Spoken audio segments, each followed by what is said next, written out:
will call us to order at, we'll call us to order at 7 p.m. and open for accommodations, if anybody has a commendation. Megan? So last night the high school had their open house, and it was the first time I've attended the open house. So I just thought it was a great event for parents to get a glimpse into a day in the life of a high schooler here in Marblehead. And also I just want to thank the teachers and the staff, because they'd already had a long day, and then they had to also, come with their energy for the parents. So I just appreciate their efforts, and I thought it was well attended by parents as well. The other thing I had, and I don't know if it fits here, but it's probably the best place, is that it looks like October 2nd is going to be School Custodian Day, thanks to Desi, and we won't have another meeting before then. So just get it on everyone's kind of radar that although I'm sure we're appreciative of our school custodians every day, that's now an official day to recognize their efforts on October 2nd. All right, thank you. Did anybody else have?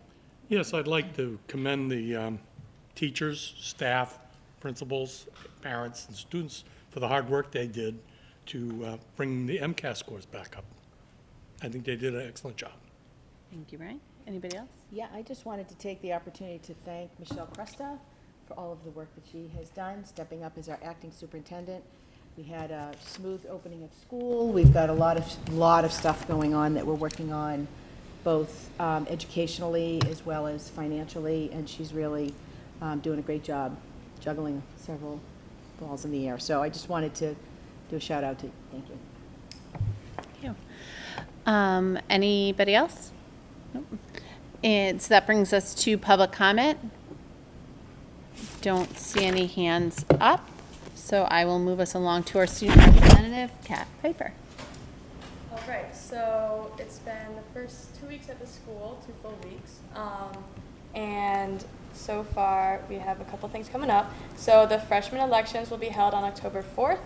The Spanish classes are taking part of the Pulsera project, which supports Guatemalan Nicaragua artists. They sell handmade bracelets, like friendship bracelets, and handbags. October 14th is the homecoming for Fun the Field. Senior seminars have been taking place now and in the upcoming weeks, and that walks through the college application process.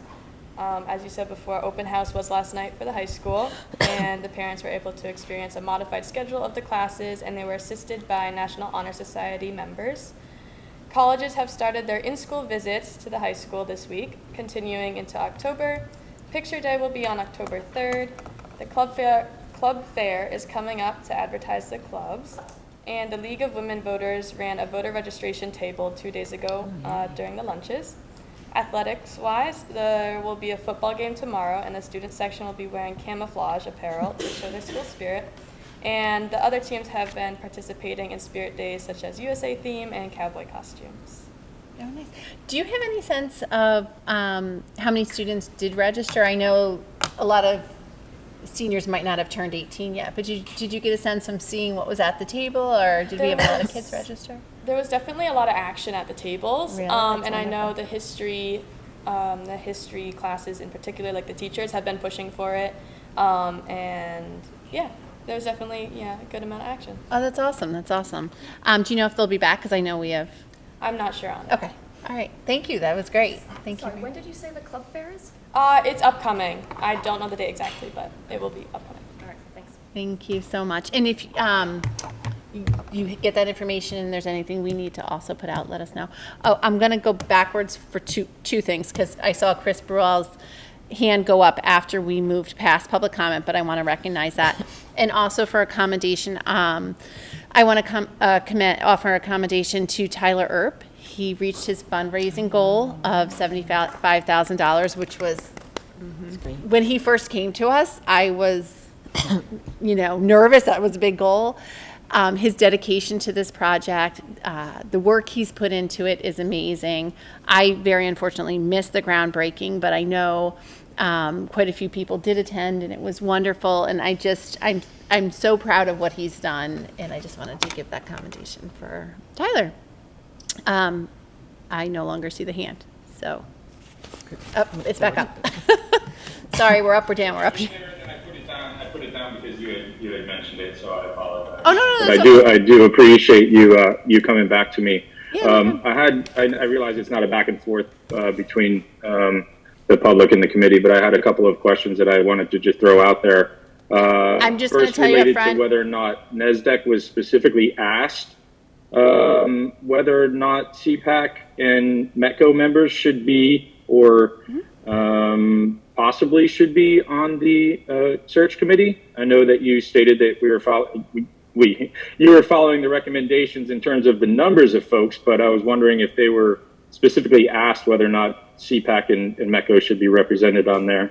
And the second question is just related to a comment in the paper, which I know we shouldn't, believe everything we read, but it said that you were a bit more reserved related to MCAS scores, and so I'm just wondering if this is something that we should be ignoring as a blip on the radar in terms of an outlier in data, or I guess I was just I didn't understand where the reserve would come in terms of an increase in MCAS scores. So I appreciate you coming back to me and letting me ask my questions. No problem. Thank you. Can I just make one quick comment? We don't generally go back and forth. I am not going back and forth. I'm just going to make a statement for the record, because I was in and out of that last school committee meeting 2 weeks ago. I had a very bad connection where I was, so I apologize. So I went back actually and watched the meeting and listened to it, and I went actually and pulled my notes from 2019, and the interim superintendent search committee in 2019 did not have a CPAC or a MEDCO member. I think that was said otherwise at the meeting, so I just wanted to make sure we corrected the record for that. Okay. And I have my notes here if anyone is interested. Okay, thank you. So that brings us up to the district updates from Michelle Cresta. Great, thank you. Yes, so we are getting into the swing of things. We've had a couple weeks of school now. Students are settling in really nicely. Brown, Glover, Veterans, and the high school had well-attended open houses over the past couple weeks. And Village will have their open house this coming Thursday on September 28th. School will be closed on Monday for Yom Kippur. Earlier this week, our MCAS scores were released, and really it is an opportunity to celebrate our educators as well as our students. The scores were great. Next week in our next regularly scheduled school committee meeting, we'll have an in-depth overview from Julia Ferreira, and we'll get into the nitty-gritty on those. And just lastly, I also wanted to mention Tyler and the Greenhouse Project. I did attend the groundbreaking ceremony last Thursday. When he came to me initially back in 2021, I thought his goal was extremely hefty.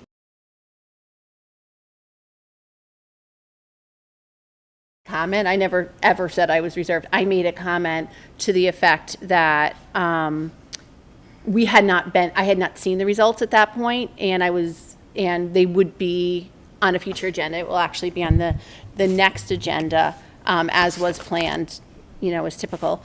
And that I was looking forward to hearing from our subject matter experts, which are our educators, and particularly our Assistant Superintendent of Teaching and Learning, Julia Ferrara, who works with this data, will present it to us with all the levels. When you go on the website, you can get on for pages and pages and pages, and it's her job. She'll digest that and she'll present it to us. I did not say I was reserved. I said I was waiting to hear that presentation. So I'm sorry if the community misinterpreted the opinion of the reporter for that one.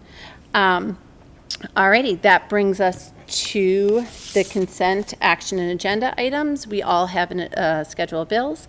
I will ask for a motion to approve the identified schedule of bills totaling $503,649.65. So moved. Moved by Jen Schaffner, Seconded. seconded by Brian Oda. We're going to do a roll call vote because we have a member online. Allison Taylor, In favor. Megan Taylor, Yes. Brian Oda, In favor.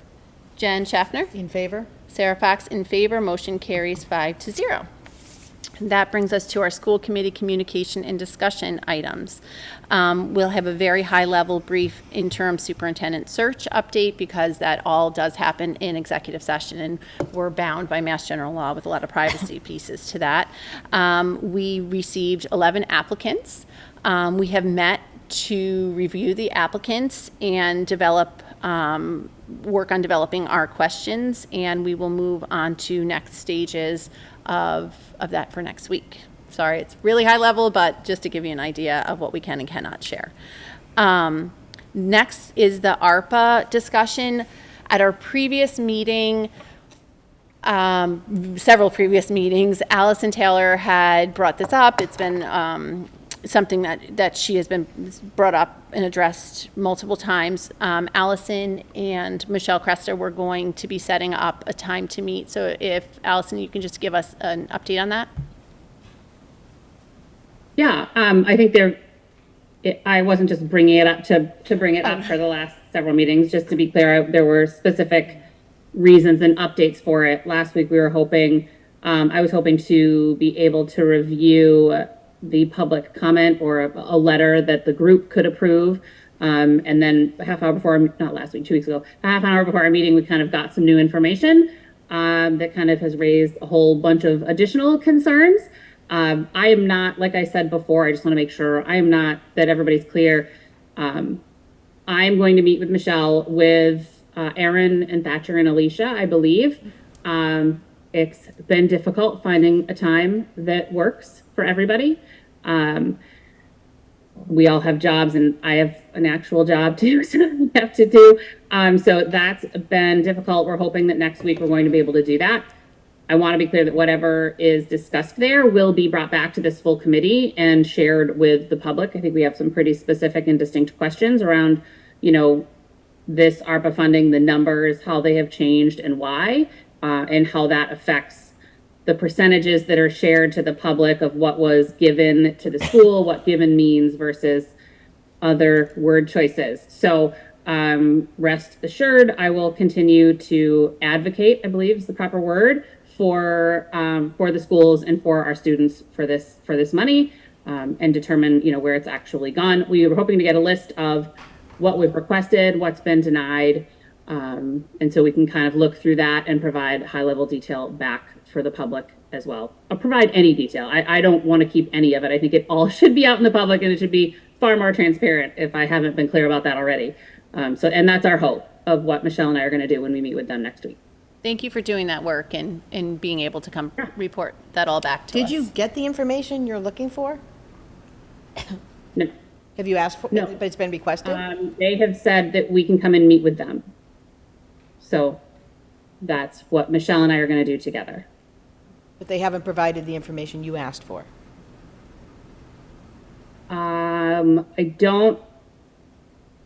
We have been told that we can come and meet with them. Okay. Sorry, can I just ask a quick question? Sure. Allison, when did you say you're meeting with them? We're hoping that, so it was maybe going to be tomorrow.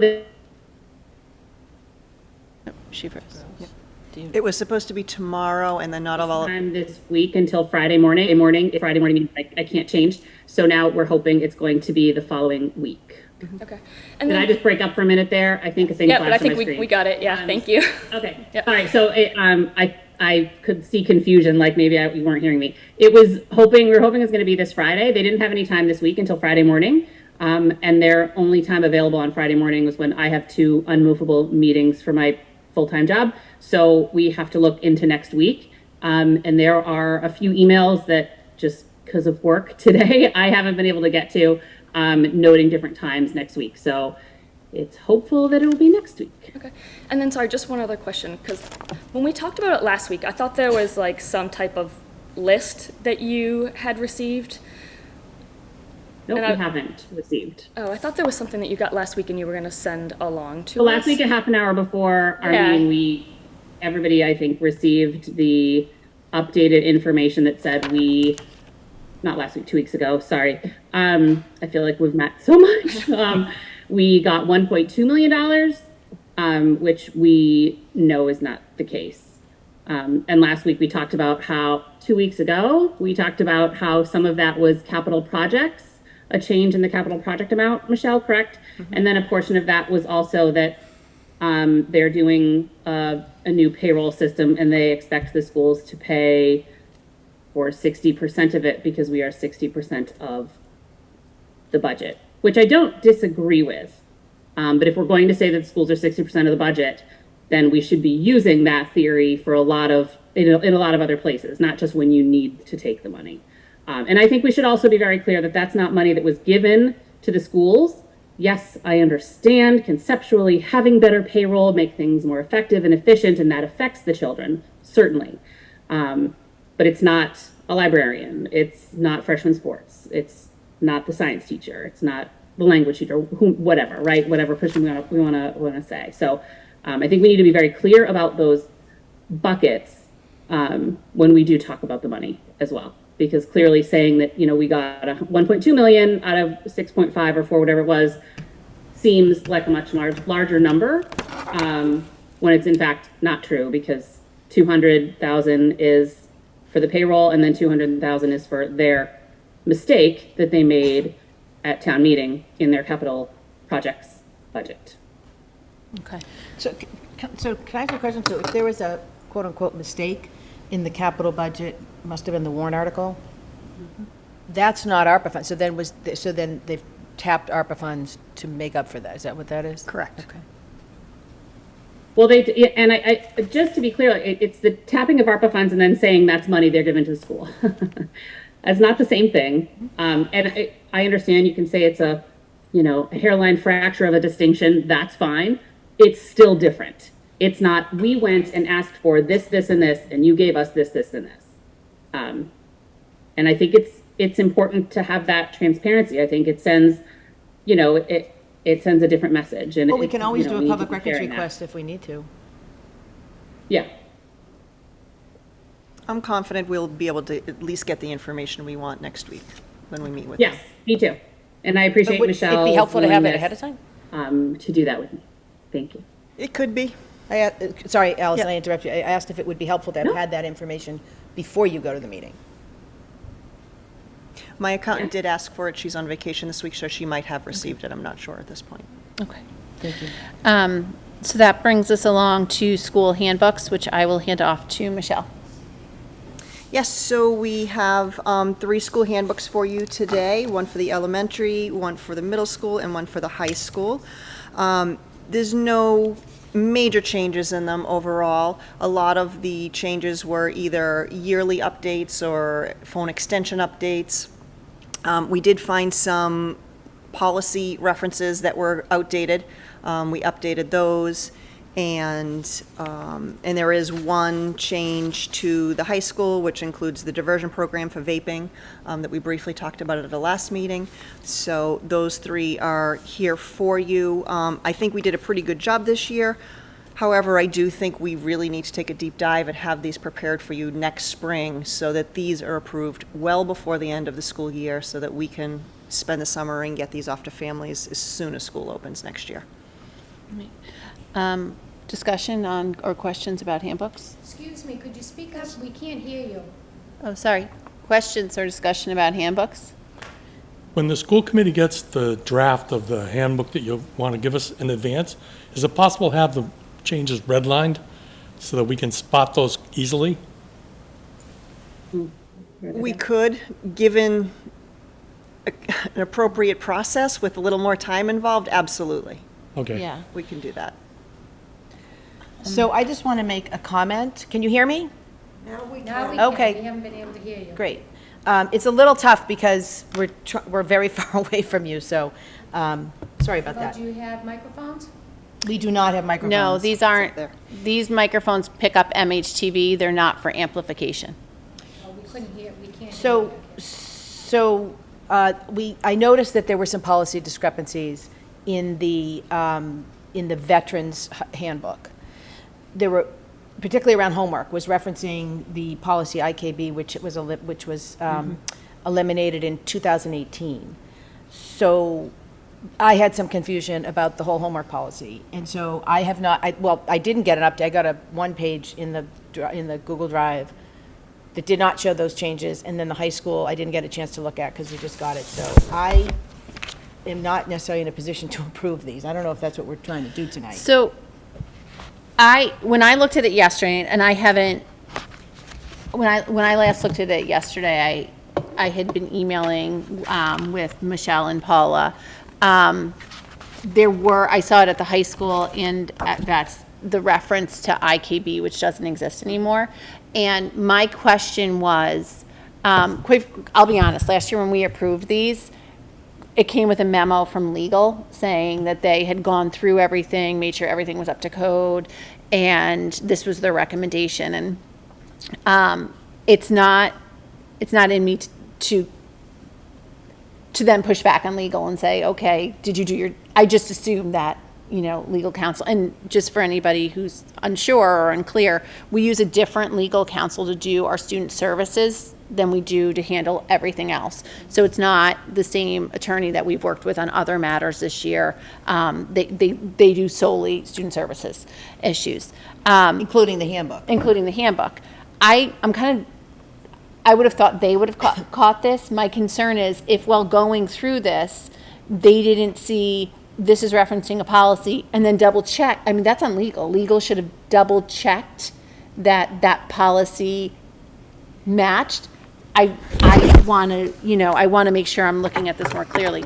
We also need these handbooks approved. Yes. So, I understand that given the time that, No, let me just Okay. pop in. We were made aware yesterday that that Yeah. issue of the Yep. referencing legal policies that no longer existed was existent or existed within these. We revised them all yesterday to Okay. remove those references. So Okay. I personally went through every single legal reference in the high school and made sure it agreed to our policy manual. Okay. Someone else did that for the middle school and the elementary as well. Okay. So I feel like we're in Good good place. good position there. The issue with last year is they referenced a legal reference that existed in the MASC general policies, and they just assumed that we had adopted it. oh, okay. So they didn't go back and That's double interesting check because it. MASC is the one that recommended we take that Yeah, that policy doesn't out. make sense, because it was recommending a specific policy that we did have. We used to, in the yes. past, and it was eliminated, so it was eliminated in 2018, so it may be 4 years that this has been going on, so. Right. It But hasn't been a general policy of MASC since 2018. At least that was what was, Mike Gilbert had told us, particularly around homework, that Yeah. interestingly enough, my notes, which I also pulled out from my 2018 notes, said that the recommendation in 2018 for the IKB policy on homework was to remove them and do not replace that policy because this should be in handbooks for each school. So, Yes. so then it's sort of circuitous because the description of the homework was sort of vague and referenced the policy. So not only does that have to be recommended, like the actual homework policy needs to be in there. Yes. Do we know what the new policies are? What is in the policy, whatever's in the handbook is the only thing that's in writing at the time.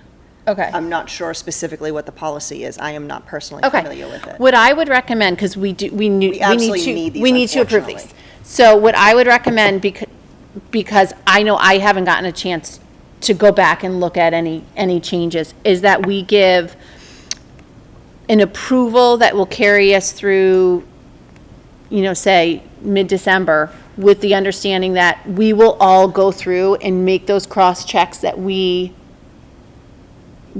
quite frankly should be doing anyway.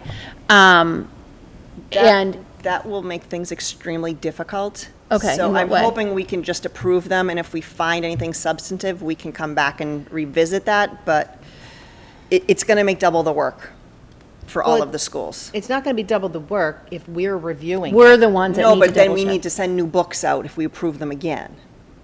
Oh, you send physical aren't they on books out? line? No, we have to get the permissions all over again, and that makes a lot of work for the schools. Did it, I know, parents already gave permissions, didn't they? No. I've held off because we don't. They're have all them. waiting. So we've been Okay. holding off. And so we haven't Okay. updated photos or anything like that. Okay. Because that's all at once. Can, I feel bad putting you on the spot. Can you guys speak to what because this was, the homework one was the one that jumped out to us because it had that revision. Do we have homework policies? Or did we just remove them? They're not in our Dropbox, the updated ones. Elementary-wise, I can tell you, it doesn't say policy. It says. Yeah, yours didn't. So it says average daily time requirements for all subjects combined shall be, and it gives you per grade level. So it's not referring to a policy at all, it's just referring to an. Yeah, it wasn't, it was the other two books. It wasn't your book. 11 years ago, the policy, I think, was rewritten to match what we had in our handbook. It was about Okay. 25 minutes per course subject. So then that was updated. So we added it to our first school committee policy, because now it matched our handbook. The school Okay. committee policy did, but then the policy was deleted. Can you, That concept of 25 minutes per course subject in our handbook. So to me, it's just an oversight, because that's what we. okay. So what is a core subject? Because that was unclear. Is that 4 subjects, 6 subjects? Or How many are, what are considered, Math, social studies, science. So 4. Yes. okay. So they don't get homework in the other ones? No, we say that that's sort of the approach. Okay. All right. Because that's not really clear. I mean, I'm not trying to be nitpicky, but I'm just, as a sort of,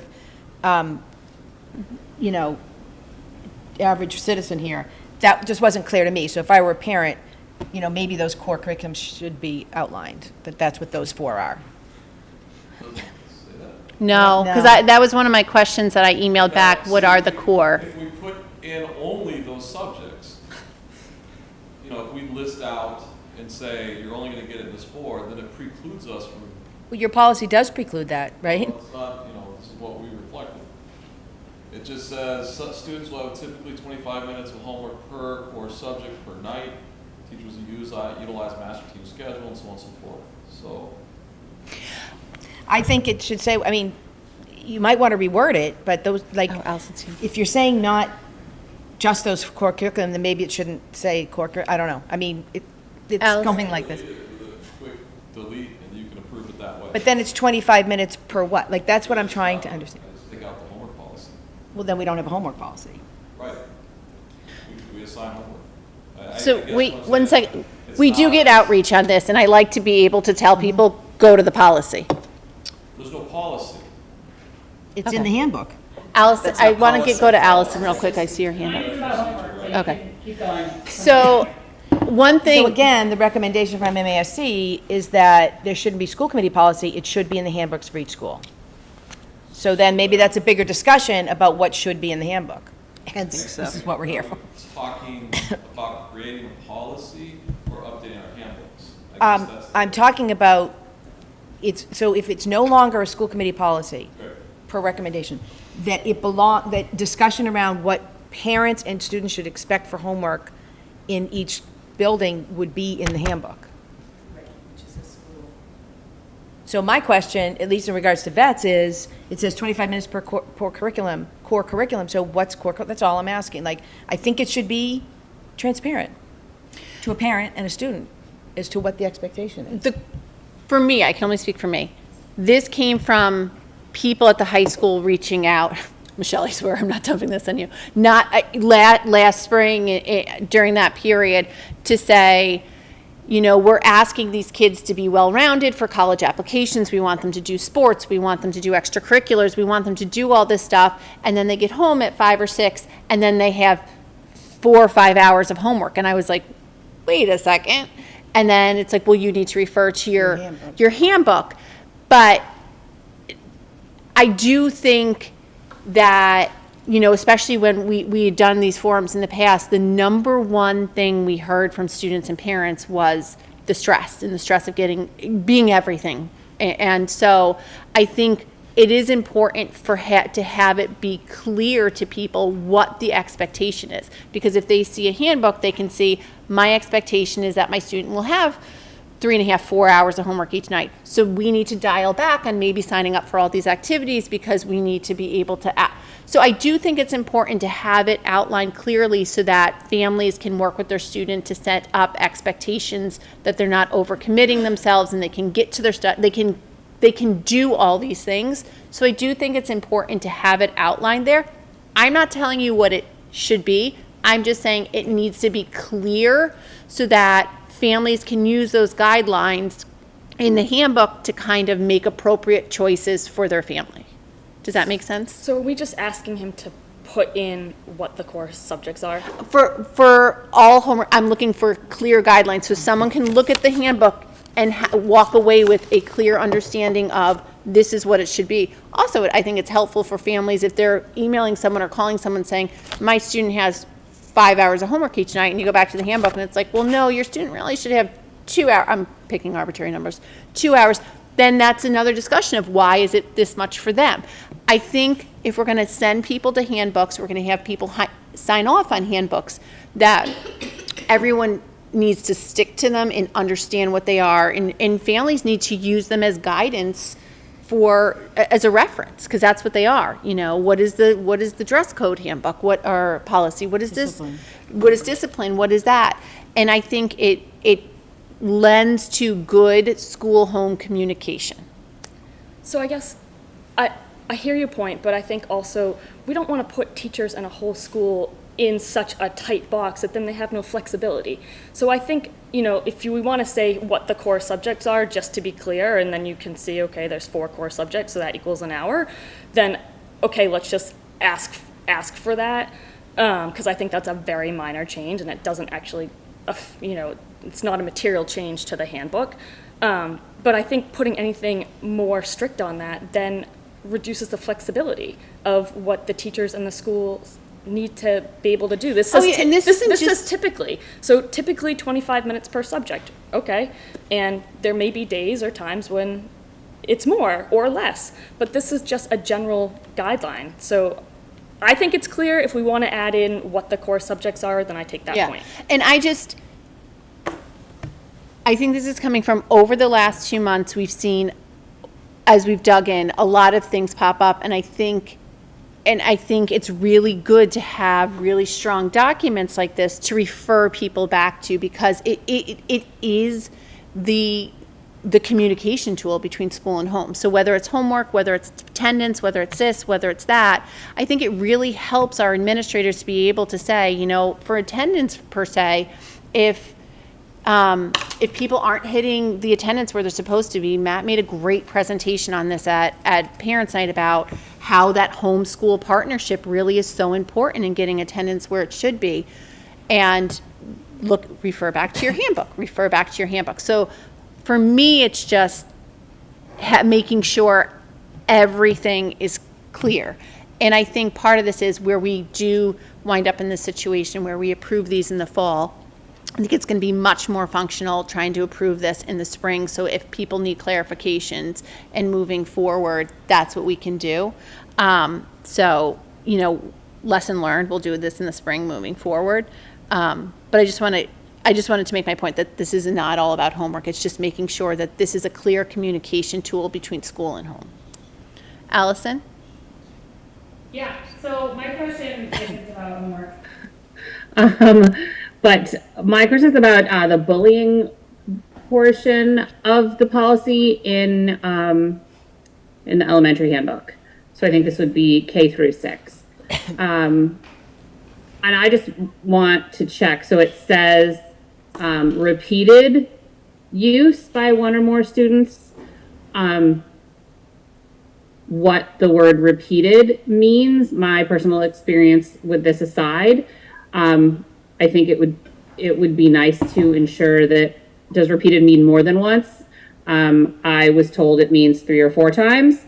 And then secondly, when this policy, just so that it can be clear for other parents as well, when the policy is not followed, when mandatory reporters do not report or do not follow the policy of telling parents, you know, disciplinary action, whatever the case may be, safety being the most important one, really, I suppose, is their next step would be to, I just want to make sure that that's clear. Your last couple words. It's not always followed. So would that be the chain of command to go up when it's not? Or what should a parent do for something as serious as that? So can you just, when you talk about repeated Repeated, It's the wording in the policy says repeated. but repeated, what policy? I guess I'm trying to understand. In the bullying portion of the elementary handbook. Okay, And to be honest, this actually might be the bullying policy in all of them. I was specifically looking at the elementary. It just says repeated use. repeated use of what, is this just a repeated behavior? Written, verbal, electronic, or physical combination, or a combination thereof, directed to victim, meaning if it only happened once, it doesn't count. So if a student was only, why does my mute keep going on? Sorry. If it would have to happen more than one time for there to be really any policy followed or any precautions taken. I'm just looking to understand, for me, hopefully I won't have to deal with this again, and then also for any other parent that would have to go through it, because I know that I'm not the only one, what repeated means. And then when that repeated mark is met 2, 3 times, whatever, ensuring that the parent knows what the next step is when the policy isn't followed and when their child isn't kept safe. Allison, are you referring to page 37 in the elementary handbook, the actual policy, which is the appendix, or is it somewhere else that you're looking? I'm looking at the actual policy, yeah. Okay. So under definition. So What else would I the do? chain of command at all times with every policy, with everything, is classroom teacher, or if it's whatever that direct connection is, whether it's a classroom teacher or if it's an extracurricular, whoever's leading that, and then it's principal, or if it's not a principal, it's a director, and then it's superintendent, and then it's school committee. But that's important, that's always the chain of command. You can't kind of jump the rungs. Anybody needs to go through this. You're muted. Why?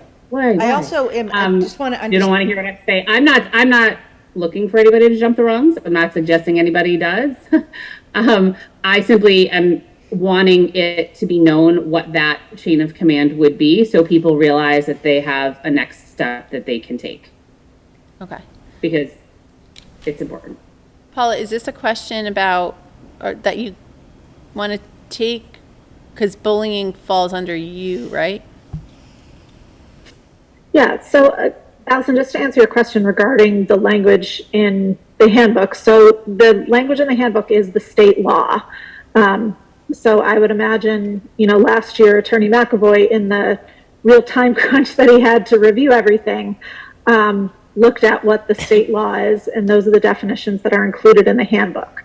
I think that, as Sarah's describing, sort of hierarchy for any type of complaint, that makes perfect logical sense. I'm not aware of another policy or procedure that outlines what happens if the procedure isn't followed. So I think I think for any parent or any community member, if they were running into the challenge of getting an appropriate response from the initial contact, you work through what the standard chain of command is, but that wouldn't be necessarily part of the policy. It would, because our expectation is that our staff and ourselves are all following the policy and not creating additional avenues for what happens if we don't. Yeah, no, that's exactly what I think. I was looking just to make that clear to the public, for my edification, but for everybody's, because it is something that gets brought to my attention quite a bit. And I understand that's the policy, that it's not necessarily something we sat down and wrote, but the use of that word repeated and how it's interpreted. Yeah, I think more than once is a really fair interpretation of the regulation. I think that, generally when, and there may be someone in the audience that's an attorney can speak to, a lot of law is written, so it is subject to interpretation to a certain degree. I think what, particularly at the younger grades, what a lot of times we find is that a peer conflict is a one-time thing that may strike people as what would be typical of bullying, but if it is a one-time incident that is able to be rectified and addressed, that doesn't meet the criteria for bullying. Obviously, if something happens more than once, there needs to be a more thorough investigation that's attached to that, and that is all outlined in the policy. Yeah, I think that I don't like when there's subject to interpretation, because that's what gets us, as you know, into the murky areas, right? About this or anything.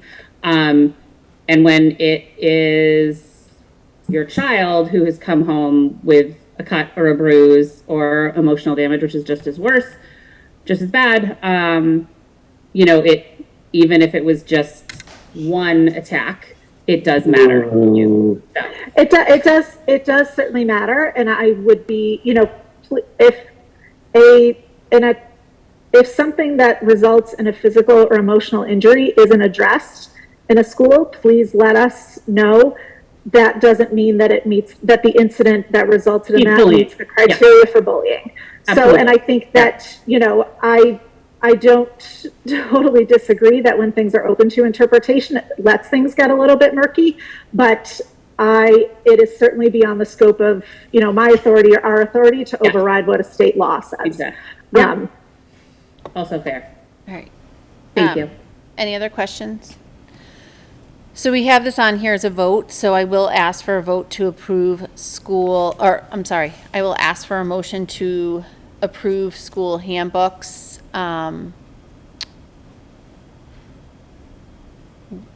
with clarification on the homework policies.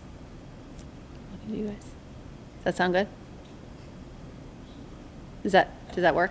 Well, it's whatever we want. Okay.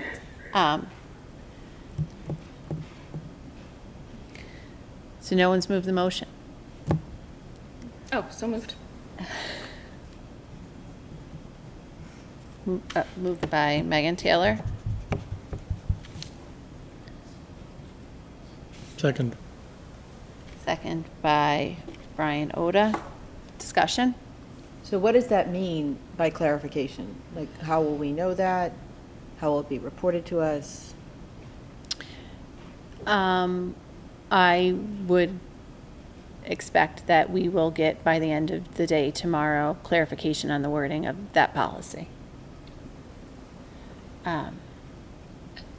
I think we need, like, if we want to see a change, we have to be a little bit more, sorry, I think that if as a committee we are asking for a change, we have to be a little bit more clear about what we expect. Yes. So that when we get it back, it can meet that expectation. I think it's just, for me anyway, I'm not clear what we're asking our administrators to do. So I thought I was clear with what I was looking for. I'm not here to say what the homework policy should be. I'm saying a parent and a student should be able to open it and walk away with a clear idea of what it is. You know, to the elementary, it's pretty clear in yours. I don't remember exactly what it is, but it says, you know, not less than, not more than. I mean, that's pretty clear. I think we have the ability to make the other two pretty clear, in that right now it's 25 minutes per core subject. We can just define what core subjects are, or if you'd rather go with a not less than, not more than, that's fine too. I'm not going to tell you what it is. I just want it to be clear communication between the schools and home, because that's what the point of this is. Me too. I agree. To me, it's wading into operations to tell them what the policy should be. I just need it to be clear. I mean, I don't know if... I think the definition of clear is maybe where it's relative, right? So it might not be clear to you, but it might be clear to somebody else, and we're asking them to clarify, but we're not telling them what we want them to clarify. So if I'm hearing it correctly, we just want to identify how many core subjects there are, so that you can... I want to identify, it's not how many, because it says 4. I want just, again, as an, you know, just a layperson here reading it, what are those 4 core subjects? And that to me adds up to 100 minutes of homework a night, typically. According to Principal Fox, though, there may be some 4 core subjects. Just as core subjects. Or core subjects, I'm sorry. Okay, so that would help. It would help as to what those core subjects are. Or if you are feeling that would be too boxed in, then you can come back with another descriptor Paula? of what that is. Paula, I see your hand. So, yeah, sorry. So just a point of clarification that I hope may help. So it's always been clear to us as administrators that only school committee can set policy. So if the ask is for us to clarify guidance around what the homework recommendations are, I think principals and administrators can set guidance or guidelines within the handbook, but we cannot come back to you with a different policy because only school committee can create a policy. Fair enough. I don't know what that means. We were calling it policy. They're not, the handbooks Okay. their handbooks aren't policy. Okay. They're So, they're guidelines. guidelines. Fair Okay. enough. That's a good point. That's fine. Thank you. I just want when parents say, I have all these questions, I want to be able to just be like, go to your handbook and it's clear, and I don't want them to crystal clear. come back and be like, well, it's not clear. I don't know how anyone would find this anything other than a simple question, what is core curriculum? That's all. That's all that jumped out at me, period. I guess the next question is how many times we deal with questions about that. I don't know, but we're asked to approve this handbook, and it's not clear. I don't know what else I can say. You know what? Go ahead, move the vote. I'll abstain. All right, we have a call for the vote. We will do a roll call vote. Allison Taylor? So moved. No? In favor. Okay, Said. thank you. I said moved, so moved. Sorry. Megan? Yes. Brian Oda? Yes. Jen Schaffner? I'll abstain. Sarah Fox? Yes, so the motion carries 4-0 with 1 abstention. Can I just ask a follow-on question of Michelle? Is that okay? Yeah. Michelle, one of the things that's in the handbook specifically is a cell phone. I don't want to use the word policy, but there's information about cell phone usage in all the schools, and it looks pretty consistent in the handbooks. But I'm wondering if it would be possible for to get a presentation on how the cell phone policy is actually implemented in each one of the buildings, because that is something I have had a lot of feedback from parents and students on, is the implementation maybe not being consistent across buildings or even across classrooms. So maybe we could just have a discussion and maybe a presentation on how that works in each school. But I'd also like to have one, for that matter, on the management of the vaping, because that's another thing I hear time and time and time again in both of the upper 2 schools, is that there's, I keep hearing parents saying like their students are afraid to go to, or not afraid, don't want to go to use the restrooms because of the vaping. Now, I know we have, I won't use policies, we have handbooks that address the issue of vaping, but that would also be something I would be interested in hearing about from the, hopefully, just the 2 upper school principals, as to, what the reality is and how that's managed. Absolutely. So yes, so this year we're trying something a little different at the high school, a little more stringent guidelines in terms of cell phone policy use, and I do think it would be great to bring Michelle back and some other administrators and chat about that with the school committee. That is actually coming from DESE. It's really the DESE commissioners. It's his big ticket item this year. There's a grant that gives funds to certain districts that are putting in certain safeguards to restrict cell phone policy within Or the use, school cell day. phone use. Yes, yep, use within the school day. So we're trying new avenues. So yes, we could certainly bring that to a future agenda, and I think the vaping we can also bring up to speed on that as well. Okay. Yeah, I think if we're gonna talk about cell phone policy, having more information about kind of what's coming down from DESE would be helpful to frame it. Well, again, it's not policy, right? Right, guidelines, It's guidelines. procedures, protocols. Because we don't Yes, have a it's cell not phone policy. Correct. I don't Yeah. think. No. No, I don't. No, we no, don't. no. Okay, so that brings us to retreat workshop discussion. This was an item that Brian had requested to be on the agenda. It's been my recommendation, and will continue to be my recommendation, that we are expecting in our timeline to have in our interim superintendent in, the next 6 weeks. And I think at that time, when they come on board, that this retreat and workshop on our communication and how we're able to work together will be really, really important then. I think that I would like whoever that individual is going to be in place. Brian asked for this on the agenda, right? Yeah. So maybe So Brian you- should speak to it. Well, I mean, I really believe that we would benefit immensely if we started a communication workshop soon. I mean, there's been a lot of things said in meetings and in the press and in public opinion that we're not working effectively, and I think the sooner we address that by having a seminar, a workshop, whatever you want to call it, I think it would be beneficial to everybody, public included. Would you like to try to get that in before the new superintendent starts? Well, the or- superintendent, We don't know. I think this is a workshop for us on the school committee.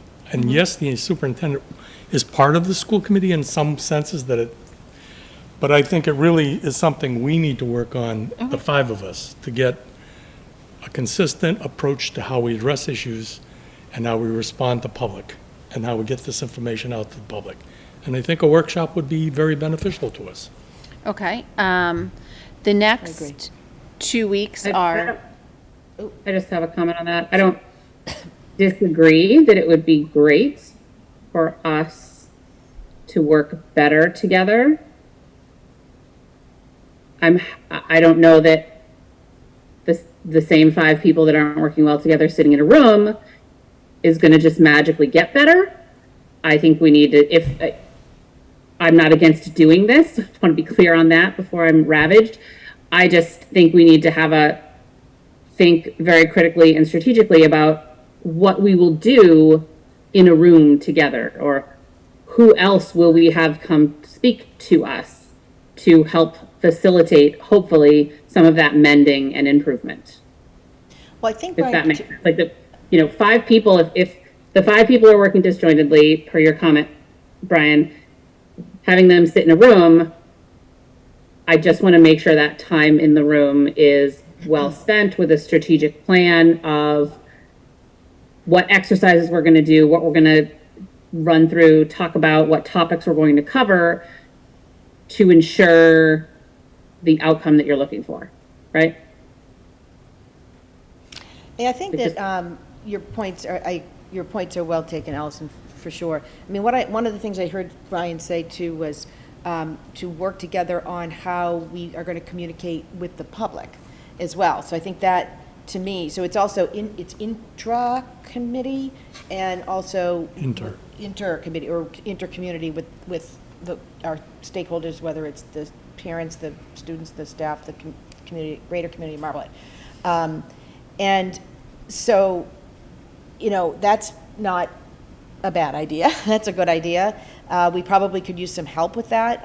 Obviously we're going to need someone to come in and help with that. And that maybe what happens, Allison, is perhaps we agree to, rules of the road or, a process or a protocol on how we will do that communication and execute that communication. So I think the other issue too, from a scheduling standpoint, is we don't know when the interim superintendent, the permanent interim superintendent will be starting, right? Like that we don't know. So we had put out publicly through NASDAQ, it was yes, it may move from there, but what we advertised was a start date of November 1st. Now, that may move, but that was what we put out as a public advertisement, that it was for a start date of November 1st. So, I support Brian's idea. I mean, I think it is a good idea. I think it's not going to hurt. It can only help. And then if we need to do another round or something when the new interim superintendent starts, we can certainly do that. I will let the committee members know, I had spoken to Glenn from MASC earlier in the summer when I was tasked with trying to plan these dates around the retreat. And they do have the ability to help with this. So that is an option. It is a resource that we could avail ourselves of. We can certainly look at, other ones. I'm happy to take that on. If you want to task me with that, I could work with Michelle. But I think that would be the first place I would think we would talk to, would be MASC. The price is probably right, too, actually, with that. So, So if, you know, and if it's that limited, we're not talking about doing our full retreat, which we still probably need to do.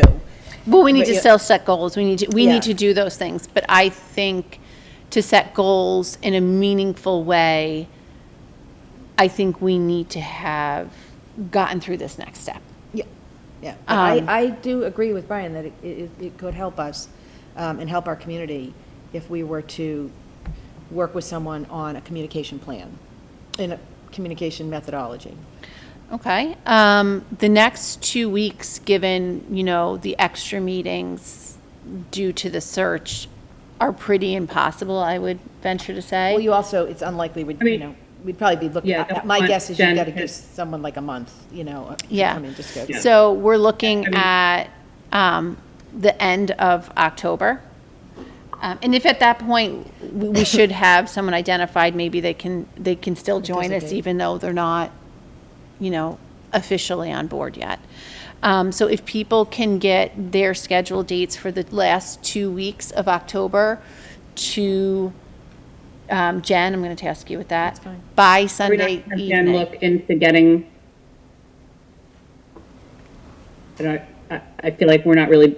I feel like we need to be more honest about this, and I'm fine to be the bad guy and be the honest one. Like I feel like we need someone else, and if Jen is gonna look into that, does Jen want to look into what availability someone, whether it's Glenn or someone else Yeah. from NESDEC might Yep. have? Oh, yeah, that's what I would do. Yeah, IFC absolutely. might have, sorry. Get those dates or availability from them as well. Yes. They're pretty They're flexible. pretty flexible, has been my experience, so I shouldn't speak, I shouldn't speak for Glenn, but and that was summertime when I spoke to him, he was like, basically, give me. I just don't want to put the cart before the horse. Well, yeah, well, because we're not, we only meet every 2 weeks, although we can do scheduling offline. But why don't you folks get me your dates that work for you? Let's say the week of October 23rd. I hate to dare say the week of October 30th. That's probably a little busy. Or November 1st. So, or what about the week of October 16th or the week of the October 23rd? So if we can just get your dates between October 15th, 16th. and October 30th to Jen, And I'll work with them. Mm-hmm. and be clear if there's blackout periods, day or evening, because getting dates from people has been hard. Can I just put a date out there and just see? Because we've got, we have Thursdays at 7 p.m. that we wanted to try to stick to that. So maybe we could just see if we use that as a starting point. Can we do the off Thursday, whatever that day is? Brian, So you've got your calendar out. You What's mean that I have to Thursday? Like check, the I have 12th to to be the honest, I have to check 26th? my husband's when I get home, so I Yeah. can't give you a Yeah, the definitive. 26th or whatever that date is that. So we're all gonna try to just So we shoot can for kind the of keep to the Thursday at 26th. 7 p.m. and it might make kind of finding a date a little bit easier. Okay. Or the night, oh, no, the 19th is the meeting, right, okay. That's, all right, so we'll find out if that works. I have to double check this with my, Absolutely. And My- also whether my an life. evening work, unless it's via Zoom, an evening might not work. We're out geographically undesirable, so, that would be the other thing. yeah, we could always do an earlier start Yeah, time if we did a too. 5 or 6 start or something like that. Workshops usually do tend to Yeah. start earlier anyway, so we can look at, possibly like a 5 p.m. start time for that. So I will get you that information, and if you can I'll check share it with you Glenn. and you'll let the, Can you work with Glenn to Yep. find out if that works? Yep. Okay. All right. So that brings us to subcommittee and liaison updates and discussion. We had finance meeting last week where we got a high-level update on that. Michelle, do you want to reshare with everyone, kind of where we were? You had talked about where the different funding sources were going to come for different things. I actually don't have those notes in front of me, but we did talk about that we have just finally wrapped up fiscal 22. I have some notes in front of me if it's helpful. That's even better. I did not bring my Okay, notes with me, I Emma apologize. joined us because Emma's been covering and helping cover some of Michelle's duties since she's doing double duty.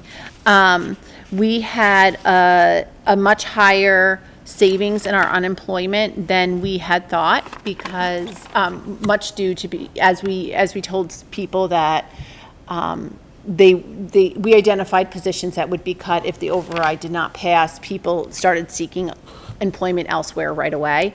So we were required to carry a number of what we would have had to pay in unemployment for those positions. If they did not obtain employment elsewhere, they were able to. So we had a very significant savings, and I didn't write down that exact number, but that came in much higher than we had thought.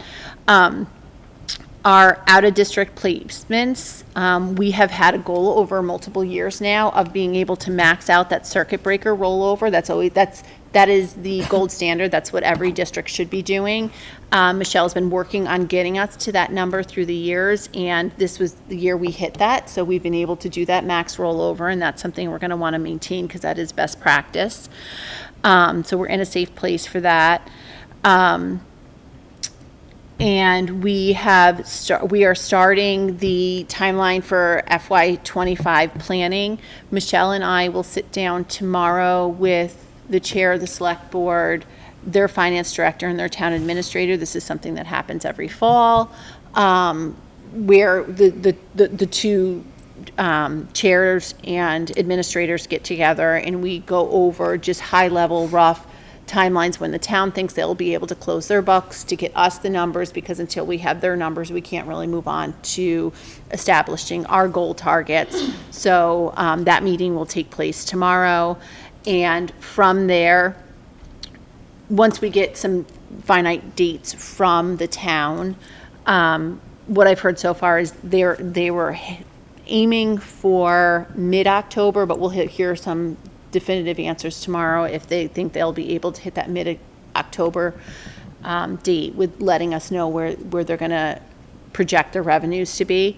Because at the end of the day, we are legally required to bring forward a balanced budget that the known revenues match the known expenditures, and where we had a shortfall due to the structural deficit last year and the override did not pass, mathematically speaking, there will be another structural deficit this year. How that money, how big that deficit is and how that money and deficit is allocated throughout the town is still to be determined, so we can't speak to that. But we do know there. How do we, I mean, I guess, I'm not, whatever. I mean, I'm not sure how we actually know that. I mean, we balanced. Because we didn't fix the structural deficit last year, so without. But we had, we eliminated positions to balance us, unless that didn't balance us. No, it did for the time being. but We we're gonna knew have it was a cost of living one-year increases balance, again. because Yes, we. it was a When we one-year don't know what the projected revenues are. Correct. Yes, So yes. we have to wait till we get that before we know, yeah. Yeah, but we were not rolling over the same amount of free cash every year. We're to basically no rollover, whereas 2-3 years ago, we were rolling over a larger amount, which was helping with that gap. So we'll know more later on, but and this is not a school, there's two pieces here. The school finance piece, which we're kind of in a holding pattern till we know the town finance piece, and the town finance piece. So that's where we're at with that. We had our facilities meeting today.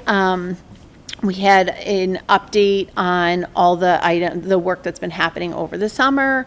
Village security cameras were updated. The card access was updated with the high school elevators. There was,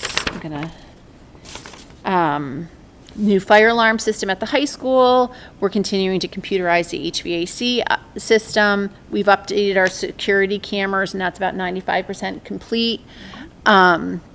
There was an issue at the veteran school in the D wing. It was thought at first to be an access panel. It turns out was a structural issue. Immediately, Michelle and Todd, through operations, engaged structural engineers. The building department has been out. Chief Gilliland has been out to verify safety and emergency egress and things like that. and they are working to expedite any repairs because during the time period, we have some classrooms students cannot be in. Principal Fox was able to relocate those students without a disruption to education, but the structural integrity needs to be addressed, and they are working on that. Joe Kowalik also joined us at our meeting today. We talked about the PV and next steps for that. Michelle is in the stage right now of starting the high school roof process through the bid process, so we know where we are with that. They can't put PV on a roof until it's fixed. So Is that the only one in the part, is the high school, is the only one in the capital project? High school and then one wing of the Veterans Middle School. Is it the D-wing? Yes, it is Okay, the D-wing. okay. So we also have the roof is leaking and has been actively leaking at the Brown School, which is a significant problem because it's a brand-new school. Todd has been trying to work with the roofers in Gilbane, in Left Field. It sounds like he's getting a bit of a runaround as far as it's not us, it's them, it's not us, it's them. The bottom line is water is actively coming through and it needs to be addressed. Is the building committee still, The building Meeting? committee is still active. Not meeting, but we're still intact. It's still a legal entity. It's yes. just not, so hasn't would been meeting. that be the responsibility of the, well, I guess of the PM? Yes, and the building OPM needs I've to reached out address to the this. OPM. Todd also reached out to the OPM and the general contractor today as well.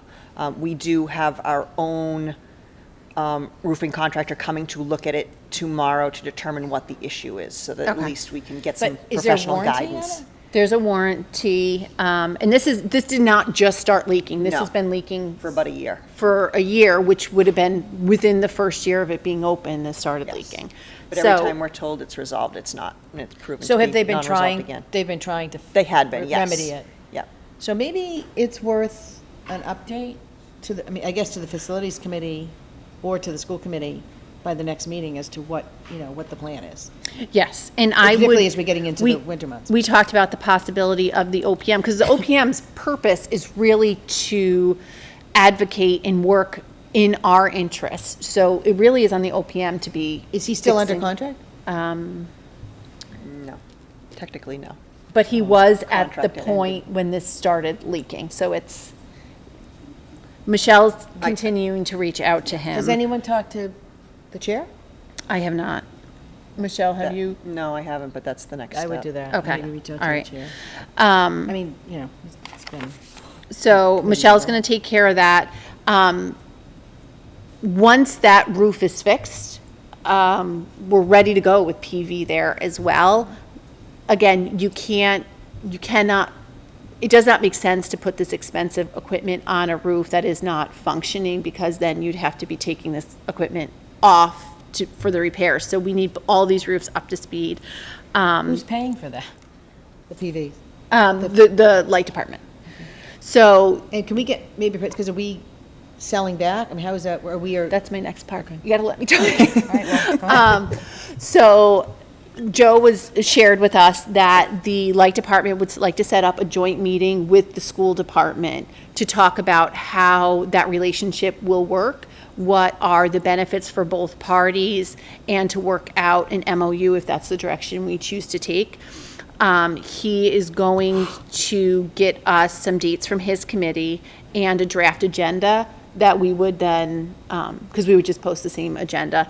Since they're their questions, I've asked him to establish what their questions are so we know what the agenda is, because PV is not my. Well, is that more of an operational, is that, you mean a joint meeting with us? or They with need the- he wants a joint meeting with his board wants a joint meeting with our board, because they need, before they can go to the next step, to go out to bid and all this stuff, they need a memorandum of understanding. We're not here to work out when it goes up or how it goes up, but is there some type of compensation? What is the compensation? We talked about how the schools are the largest consumer of energy in Marblehead. We would love to use green energy. However, green energy in Marblehead is a higher rate, and we can't pay a higher rate and take money away from education no matter how much we want to be green. So is there a mechanism? Mass General Law says you can't charge different rates to different people, and it's highly governed by Mass General Law. But is there a mechanism where, say, the delta is this amount of dollars for us to use green energy, and they're putting it on our roof? Could we then lease the roof space for that delta, the price of that delta, so it's a net difference of zero to us, and we're able to use Can I green just energy? interrupt for a second? If they put solar panels on our roof, we're generating energy, not paying for energy. So he's got to, I'll have him explain this. The way the law states, because we own a private power plant, it's, correct me if I'm wrong, if I'm saying I this think wrong, but it's it's the- I before think the, whether it comes in before the box or after the box, it makes a difference. And the way this would be coming in, it would be coming in outside the box. So like if you put it on your house, it comes in before your box. What you use it, because you contracted a private company, you use it, and what is surplus, you then can sell back to the grid. Since the light department would be putting this on, we would not be taking the cost of putting these on. They own the electricity, and therefore it's outside or after the box. Does this make sense? So, that's a different discussion. Like if you're saying we want to own it I'm not before saying the that, box. it doesn't make any sense to me that, what are we buying? We're generating energy. We're giving them our roof space. We're not the generators. They will own the PV But machines. it's being generated on our roof, so normally you use that, or you store it Right, in that's batteries. not how it has been explained Okay, to us. all It right, was so a then it must community be just- program. It's just going back to Marblehead Light, so we would But we probably. need We're to just look giving at- them the space. Yeah, or we need to leasing look them at the space. options and Yeah. and see. Yes. We So- may even need to put that out to bid because it would be a revenue generating Yeah. stream Yeah. for us. Yeah, so that's where we need to have this conversation, because this is, municipal energy is so heavily Very regulated. regulated. I'm going to leave that to the subject matter experts to explain this to us. I'm happy to have this joint meeting. I think we all are happy to try to be partners with them. It just cannot cost our students money towards, that would other be put towards education. So we're gonna have a joint meeting with them We're going to have a joint relatively soon. meeting. He's getting me dates. We Okay. just met with him earlier today. He'll be coming back to me with some dates. Okay. Would that be like at a regular school committee meeting, or might be a different It would time? be, because he said because it's talking about rates, that's actually a reason for executive session, he said, which I did not know, because I don't know the Yeah, no, that energy makes rate sense. Yeah, executive that makes session pieces. So that's why I asked him to get me the wording. I will run it Yes. by our attorney and make sure it's appropriate. I am making us available, I'm not creating this. Okay. So that's where we are with that. Can I ask a question? Of course. It's been a while since I've been in the buildings, but what are the security cameras in the older buildings like? The ones at Glover, in the playground, they were so high they were useless. They were updated last year, I believe. They were? Can we get a list of what upgrades have been made to the camera systems in the district? Is that possible? Or is Sure, that, we can certainly do that. All of our cameras have been updated within the past year. okay. Yeah, because that Our was always system a is critical amazing problem now, for us yes. at Glover. Yeah. Steven's done a really good job about getting the tech piece up to speed. And where he said, Well, I can ask Steve on the side. Just- where the report was that we're up to 95%, we're not forgetting that last 5%. It's just the work is being done right now, and then everything will be up to speed. So that was, and the other piece to facilities we talked about is we're trying to bring composting now to all of our buildings. It's been so successful. The issue is Black Earth has not been coming at a regular interval, so then we're left with Decomposing composting garbage. food that's attracting nuisance rodents, and that creates another issue.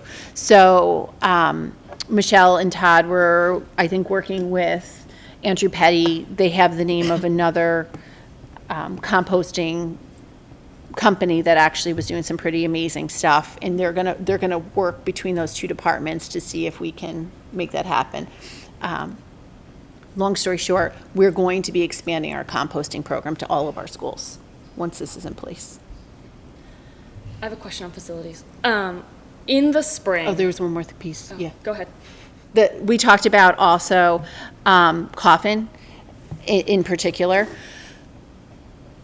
The building at Coffin, as we all know, needs to be addressed. Michelle talked to Alicia, and I'll kick this to her for her to speak to that. Whether we decide to keep Coffin for educational purposes, and I want to be clear, that is not the conversation we're having right now, or if we decide that it's surplus and we're giving it back to the town, either way, that building needs to go. It's a nuisance. Whether we're keeping it or whether the town is turning it over to a developer or selling it, the building on the property is not only a nuisance, if they were to go to sell it, it will cost the town, like, it will devalue the property, that being on there. You know, say, I'm making round numbers, say it cost $300,000 to level the building. And it's still standing there, that's gonna bring your property value down even higher than that, because, you know, when you have a fixer-upper, it's not just the cost of fixing it up, it's all those things. But, so, I'm gonna kick it to Michelle for her to explain the next piece of this. Yes, so I briefly talked to Alicia Benjamin last month, or maybe the month before, about this, to see if there were any available funds and what our options were. The only available funds that could possibly be used would be surplus funds left over from the Brown School Project, or Gary School Project as initially was called. And if we did use some of those funds, they need to go to town meeting because it needs to be repurposed. It was voted as a debt exclusion, so town meeting would have to reauthorize those funds that are currently authorized but not yet borrowed for the project. So basically, we're waiting for. Is that because it wasn't originally part of the project? It was part, Yes. the Coffin School was originally part of the scope of the project, so it fits into the scope. Why would you have to revote it? Because it did not specifically include demolition of an alternative site, because it wasn't on the Brown School or Bell School site. So that was an oversight, probably. But did Alicia feel this was a good idea to pursue? In our conversation, she thought it was a good idea to pursue, and she thought that it should be a simple process of repurposing those funds, but obviously that is ultimately up to the voters. Okay, But yes. all right. That So, would be next. Sarah, are we recording? Hold on. We record. who's JL? It's me. Allison was asking. Are we recording? It's on Zoom, or, I'm sorry, it's on live stream. Okay, so it'll be there, right? Yes, yes. Okay. Yes, it will be. So that was my update. Did you have another question? I think it's just following on from that. I think as a committee, we really do need to decide what we want to do, not just with the Coffin School, obviously that's the biggest site, but we got a list of properties last spring, and we kind of, said we were gonna hold off on deciding on what we were gonna do with all those properties. So I guess my request is really to the facility subcommittee to present back to the committee a recommendation for what we should do with each one of those properties that we're not actively using. And I do think we should talk about that relatively soon, because it will feed into, I'm sure, budget conversations, capital plan, capital requests. And if we do want to turn something over, and I know that's an if, we also want to make sure that we're working collaboratively, in partnership with the town, so that they have the time to make any plans or recommendations for that at town meeting too. Okay, I will have, I'm not so sure it would be a facility subcommittee job. so, Because this is surplus property. To me, I think it's more of a school committee superintendent kind of planning thing versus. I agree, but the facilities subcommittee, just like the other subcommittees, are meant to do kind of like the background work. And I would like, they've got other members on that committee Yeah, but too, what is the to other bring work? forward some recommendations What would the to us to recommendations then be? talk Like- about. Like, it would be recommendations of, do we need this, future, I mean, it's beyond facilities. so we actually, I just want to, because this may clarify this, the facility subcommittee did take a vote on recommendations for our land use last spring. And at that time, the recommendation that was voted from our facility subcommittee unanimously, and at the time, Dr. Bucky voted on this as well, and it was a unanimous vote, was to retain all of these properties. In the reasoning that went behind it, and again, I'm going to pause us after this because we're starting to get into a discussion on Coffin, and that is not what we're doing here tonight. But since this is reiterating something that happened in a previous meeting, I feel safe doing that. The reasoning behind that was our new school, the day it opened its doors, was already beyond capacity for what it was built for.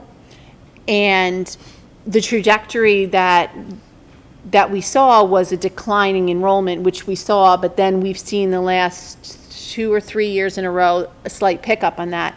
To my point of land is king, Marblehead has no extra land, and we took a school offline on the north end of town. If there is a thought that at any point in the future we could possibly have to put a school back online or add a school online, what I would argue, and was argued then, and why we voted unanimously, is we owe it to the north end of town, if ever we're putting a school back online, that we do it in their neighborhood, that serves equity that in that neighborhood, versus getting all those kids on buses and sending them to the other end of the town. It is what is appropriate if we're adding a school. I'm not saying we're adding a school, so I don't want to be misquoted on that. If we at some point are adding a school in the future at any point, we owe it to the north end of town to put it in their neighborhood, because that we can't strip an entire side of town of any of any school. All due respect, Land. that's discussion for the school committee. Yeah. I think to discuss, And and I'm- that is Coffin School, so maybe we ought to, if you Yeah, don't I want to think- talk about it tonight, we're not going to talk, or we talk about it tonight. No, I'm just telling you, this was what was the recommendation, and this was the reason for the recommendation. I was reminding Megan, this conversation happened in the spring once. Okay. I will put it on a future agenda. Our next agenda has gotten already exceptionally full, so it won't be the next agenda, but I will try to get it on the second agenda in October, if not the first agenda in November. I will try to do that. I just have to make sure our agendas are balanced. I think that's fine, and I think Coffin, is, like we said, the biggest property, but there are some other kind of little parcels dotted around. Yeah, we that was went on through that and list. explained all of those are adjacent, and Michelle made a spreadsheet that she shared with us at the time, are adjacent. They are adjacent. To they give access, they're required for egress. If we sold them, we wouldn't have our set, but like, we need to, we don't have the ability to get rid of those pieces. I think it'd just be good to get it all out on the table. We have a new committee here. Yeah. We We will resend that document. So let's just get it all outlined, mapped out, and so we're all in agreement with what we're doing. We have that, we'll resend it. Great. It exists. Are there other subcommittee and liaison updates? Well, the Superintendent Safety Committee meeting is going to occur on September 27th. Okay, thank you. I just have, for the CPAC, they're going to be having their board meeting next Wednesday, which is September 27th at 7 p.m. And just, I had sent, actually, again, rewatching the meeting from 2 weeks ago, I actually had some questions on there was a statement that was read into the record by CPAC, a CPAC member, or CPAC board, I'm not One of the 100% clear. co-presidents of So I CPAC. had emailed the two presidents, just trying to, whether, I was unsure whether, and again, I was in and out because I was dropping off the meeting, whether it was the statement regarding the request to be on the committee, the screening committee, was that from the board? Was that a board vote? Was it from the board, was it from the individual, or was it from the members? It just wasn't clear to me, so, just so Do you I'm know just that, letting Mike? you know. I sent that out to them, I haven't heard back, so I'm sure. This is the first I'm hearing about the request, and Yeah. I don't know, if you've asked them, I'm sure they'll Yeah. respond to you. Yeah, it was a couple days ago, I'm sure I'll hear from them. Yeah. You attend all their meetings though, right, their board meetings? I don't always attend their board meetings. They have a district meeting also, which I announced in our Yeah. last meeting, that Paula and I attend. Were you at their last board meeting prior to our previous meeting? No, I was not. Okay, I do you- typically attend the district meeting with Paula and myself. Do you know where we find their minutes? You could ask them. We just haven't heard back. Okay, One other question, I think because I had seen something somewhere, that there was a central PTO council, I think was met today or something. This morning, yep. This morning, so I just wanted to, say, in the past, I don't, maybe it's changed in the recent past, there used to be a school committee liaison to central council. So it used to be it would be the superintendent, at least that was my experience, because I was a rep, it was superintendent and school committee member would attend and participate for a portion of, I think, a portion of that meeting. I think they might have had their own sort of. So I don't know whether that has been a practice in the recent past. It or hasn't the do- last couple of years. When I started, it always was. And when I went to those, when I have attended those meetings on a from a PTO side, there always was. So do we want to redo, do we want to? I think it would be helpful, especially as we're trying to come together as a cohesive community. You know, if that's something you'd like to take on, I would make the recommendation that you take that on. Well, yeah, okay. Yeah, I don't know if anybody else wants to do it. Well, should we ask them first if that's something that they would find helpful? Well, we always did it in the It's always been the past. practice, yeah. I'm just suggesting that maybe we chat Yeah, with I them mean, first. I'm not and- sure what the practice was. I mean, I'm sure it was a few years ago, but Yeah. today was my first meeting ever, so I think I'm if the not sure. superintendent's there, in my experience, that it's helpful to have a school committee member there. If that's something that the central council's not interested in, that's fine, but I think it should be, you know, sort of all or none, like then maybe the superintendent would not participate. I think the school, and that's how it had been done in the past, and it was quite effective. So I don't know what the, you know, maybe with COVID, I don't know what happened. Let me look into it a little bit. I'll Okay. get back to you on Yeah. that one. Yeah, and if they don't want a district level involvement, that's, you know, yeah, do they want to do their absolutely. own thing, then that's absolutely fine too. Yep. That's fine. All right, so that brings us to, do you have any Metco announcements? Okay.